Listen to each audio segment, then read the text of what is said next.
Assalamualaikum warahmatullahi wabarakatuh. Waalaikumsalam warahmatullahi wabarakatuh.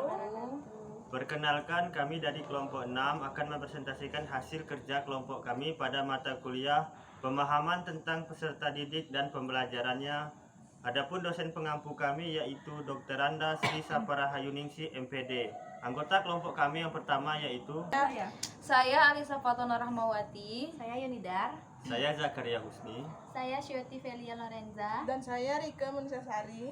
Baiklah, itu adalah anggota kelompok kami. Selanjutnya materi yang akan kami sampaikan yaitu analisa kasus dinamika bersekolah Diana pada ruang kolaborasi topik 5.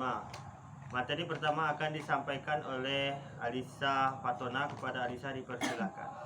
Oke, baiklah, terima kasih Zakaria. Di sini ada sebuah kasus mengenai Diana. Oke, pertama studi kasus. Analisis studi kasus berikut. Saat ini adalah permulaan tahun ajaran baru. Anda adalah seorang wali kelas 4 SD yang memiliki anak didik di usia 10 tahun bernama Diana. Wali kelas 3-nya mengeluhkan dinamika bersekolah Diana kepada Anda. Guru wali kelas tersebut mengatakan nilainya jauh tertinggal dari teman-teman lainnya di kelas. Diana juga kurang baik dalam mengerjakan pekerjaan rumahnya selama masa pembelajaran jarak jauh kemarin. Bahkan pihak wali kelas mengatakan bahwa ia khawatir dengan tuntutan yang semakin tinggi di kelas 4 di pelajaran IPA, Bahasa, dan IPS yang membutuhkan banyak bacaan. Diana seringkali tidak menyelesaikan tugas-tugas yang diberikan dan ulangannya juga menunjukkan nilai yang buruk. Namun demikian, ketika materi tugas dan ulangan tersebut diulangi secara lisan dan individual, Diana dapat menjawabnya. Hipotesis yang kami dapatkan adalah yang pertama, yaitu gaya belajar Diana, yaitu auditori. Dan yang kedua, Diana anak kelas 4 SD yang belum lancar membaca dan menulis. Selanjutnya akan dibacakan oleh Yunidar. Baiklah, dari hasil studi kasus tadi timbul pertanyaan, kira-kira bagaimanakah cara melakukan asesmen terhadap keadaan Diana? Hasil diskusi kami terhadap kasus tersebut, kami akan melakukan checking out dan melakukan finding out, di mana checking out ini merupakan kegiatan mengecek suatu pencapaian dalam kemampuan dari peserta didik dalam proses belajar dan kekurangan saat mengikuti proses pembelajaran. Sedangkan melakukan finding out atau mencari, menemukan, dan mendeteksi kekurangan, kesalahan, atau kelemahan dari peserta didik dalam proses belajar itu sendiri. Kemudian, menurut kami, hal yang dilakukan dalam melakukan asesmen terhadap keadaan Diana, yaitu yang pertama melakukan self-assessment atau teknik penilaian di mana peserta didik ini menilai diri sendiri yang berkaitan dengan status, proses, dan tingkat pencapaian kompetensi yang dipelajarinya dalam mata pelajaran tertentu yang telah didasarkan pada kriteria atau acuan yang telah disiapkan. Untuk selanjutnya akan diteruskan oleh saudari Syoti. Kepada Syoti disilakan. Kemudian menurut hasil diskusi kami juga bahwa yang kedua yang perlu dilakukan terlebih dahulu dalam melakukan asesmen terhadap keadaan Diana, itu yang kedua yaitu melakukan observasi terlebih dahulu melalui penilaian proses yang didasarkan pada rubrik penilaian yang di dalamnya itu terdapat aspek-aspek seperti aspek kognitif, aspek psikomotorik, dan juga aspek afektif. Kemudian untuk yang ketiga itu hal yang dilakukan yaitu melakukan asesmen diagnostik, di mana asesmen diagnostik ini dilakukan pada awal pembelajaran. Kemudian juga melakukan asesmen formatif, yaitu untuk mengukur ulang hasil belajar peserta didik, yaitu dalam kasus ini adalah hasil belajar dari Diana. Kemudian adapun pertanyaan yang kedua yaitu terkait dengan kasus Diana ini, yaitu jenis asesmen apakah yang akan Anda berikan kepada siswa Anda tersebut, jelaskan pertimbangan Anda. Jadi menurut kami jenis asesmen yang akan kami berikan kepada Diana itu yang pertama yaitu dalam bentuk performance assessment. Performance assessment di sini yaitu berupa hasil pengamatan penilaian terhadap aktivitas Diana, di mana penilaian ini dilakukan terhadap unjuk kerja, tingkah laku, atau interaksi Diana.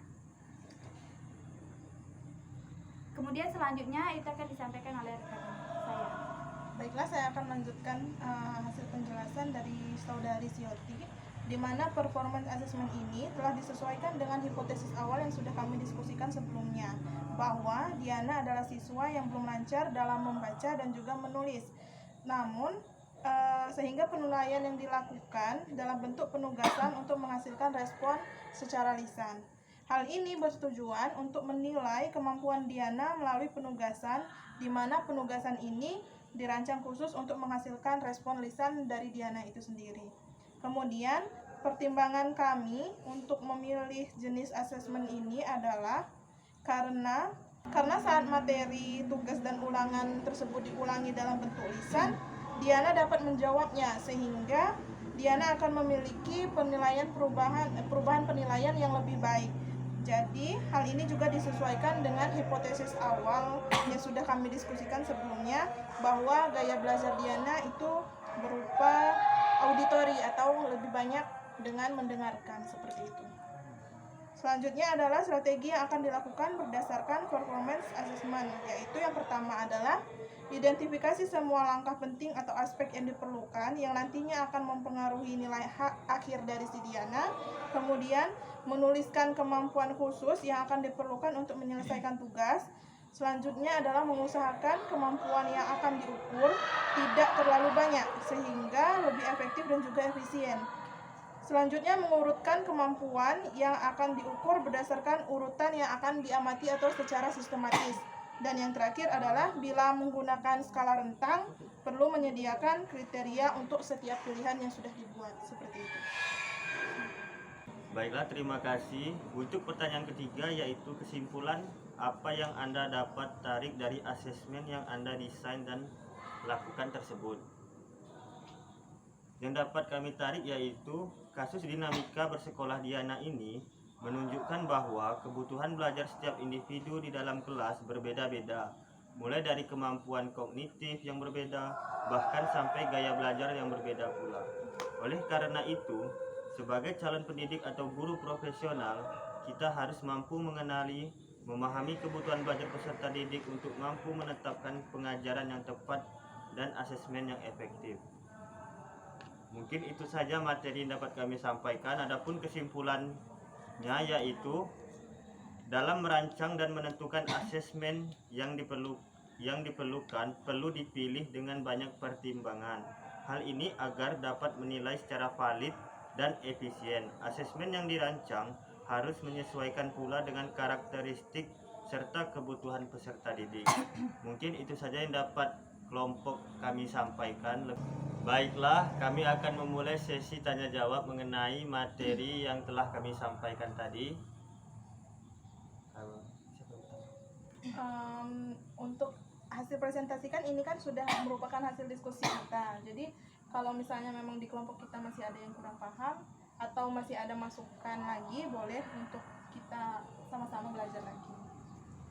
Baik, siapa yang ada Masih ada pertanyaan?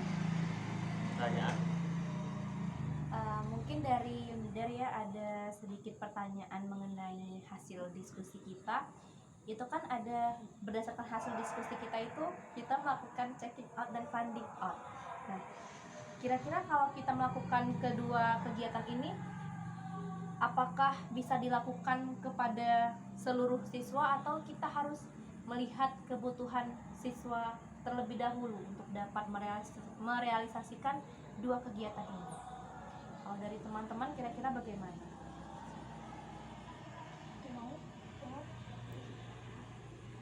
Boleh sedikit menambahkan, seperti yang sudah kita pelajari pada topik sebelumnya, itu kan kita sudah mempelajari tentang profiling peserta didik.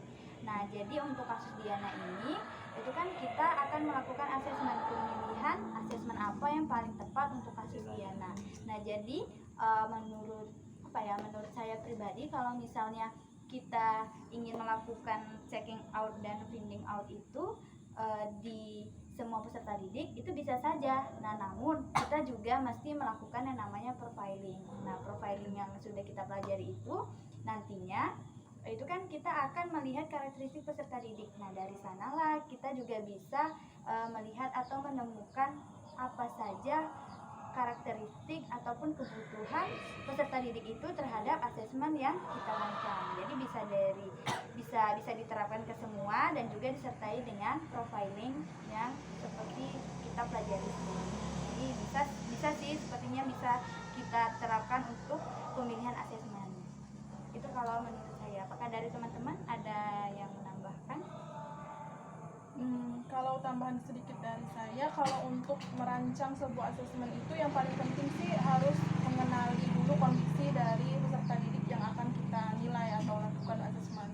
Jadi selain profiling, kita juga harus tahu kemampuan awal belajar, kemudian mungkin kita juga tahu gaya belajarnya seperti apa. Jadi asesmen apa yang akan kita buat nanti bisa sesuai dengan kondisi dan juga karakteristik si peserta didik yang akan kita nilai itu. Jadi asesmen yang diterapkan itu sejalan dengan kondisi peserta didik. Ada tambahan lain mungkin? Mungkin menambahkan sedikit dari jawaban saudari Syoti sama Rike tadi, itu kesimpulannya kedua kegiatan ini bisa dijalankan untuk seluruh siswa, namun mungkin formatnya yang berbeda-beda. Iya. Sesuai dengan kebutuhan peserta didik. Kebutuhan dan kondisi. Ada pertanyaan lain mungkin ada mengenai ini tadi di sini ada melakukan self assessment, teknik penilaian diri sendiri ya. Apakah kalau misalnya kita menilai diri sendiri itu harus ada kriteria seperti itu atau memang harus dikerjakan atau tidak dikerjakan seperti itu? Kalau untuk self assessment itu biasanya dilakukan guru untuk jenis asesmen yang non diagnostik. Itu bentuknya itu kalau nggak salah yang sudah saya baca sebelumnya itu biasanya bisa berupa asesmen yang berbentuk rubrik. Misalnya guru memberikan satu rubrik penilaian terhadap diri sendiri. Contoh bentuk pertanyaannya adalah misalnya, apakah saya menyukai proses pembelajaran dengan video pembelajaran? Terus kemudian untuk jawabannya itu maksudnya pengisiannya itu bisa berupa checklist ya atau tidak. Nah itu kan termasuk kita menilai diri sendiri kan, peserta didik menilai diri sendiri. Nah, jadi itu bisa untuk mengenali ataupun menilai, kembali lagi ke karakteristik peserta didik, kemudian gaya belajarnya.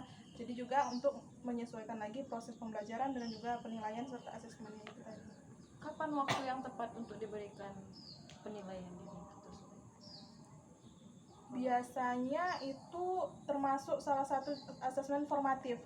Jadi biasanya guru melakukan tersebut bisa di awal pembelajaran, saat proses pembelajaran, ataupun di akhir pembelajaran. Jadi misalkan dalam satu proses pembelajaran tentang satu materi, masih asesmen kognitif yang kita lakukan itu ternyata masih ada beberapa siswa yang ternyata kurang nilainya atau di bawah rata-rata atau di bawah KKM. Nah jadi untuk